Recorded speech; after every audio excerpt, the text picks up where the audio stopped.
A second chance tonight for American workers and Boeing. The Air Force has reopened the bidding process for its new tanker aircraft. Now, the Air Force in March awarded the $40 billion contract to the European consortium that builds Airbus. Last month, the Government Accountability Office found that the Air Force procedures were flawed, and now critics say the new competition may already be unfair.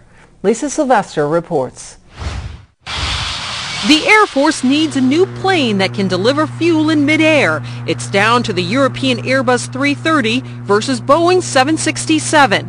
But lawmakers from Washington State, where the Boeing plane would be built, say the Pentagon is changing the bid request in a substantial way that stacks the deck in favor of Airbus. Clearly, giving greater benefit to a larger plane in the middle of the game would only help Airbus at Boeing's expense. And that, Madam President, would be blatantly unfair. The Pentagon reissued its call for bids after the Government Accountability Office found its previous selection process was flawed.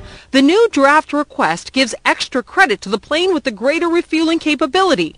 But in the original proposal, the Air Force said it was looking for a mid-sized tanker, and no extra points would be given for exceeding that size. It's like saying we want to buy a mid-sized car and then revising the RFP, so instead of having bought a mid-sized car, you now end up with a minibus. Labor groups say the Pentagon also is not taking into account the number of American jobs that could be lost if the contract goes to a foreign company. You can't low bid our technology out to the rest of the world.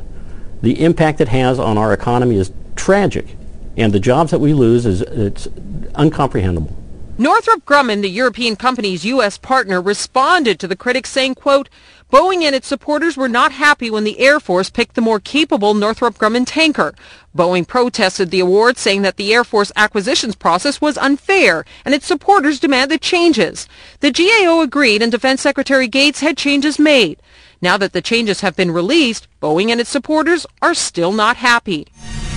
Now, Boeing has another plane bigger and more expensive and with more refueling capability than even the Airbus 330 that, in theory, it could put up for competition, and that's the Boeing 777. But Boeing supporters say to put together an entirely different bid based on Boeing's 777 would take months, and the Pentagon has given only 45 days for the companies to put forward their bids. Kitty? That's quite a deadline. Thanks very much, Lisa Sylvester.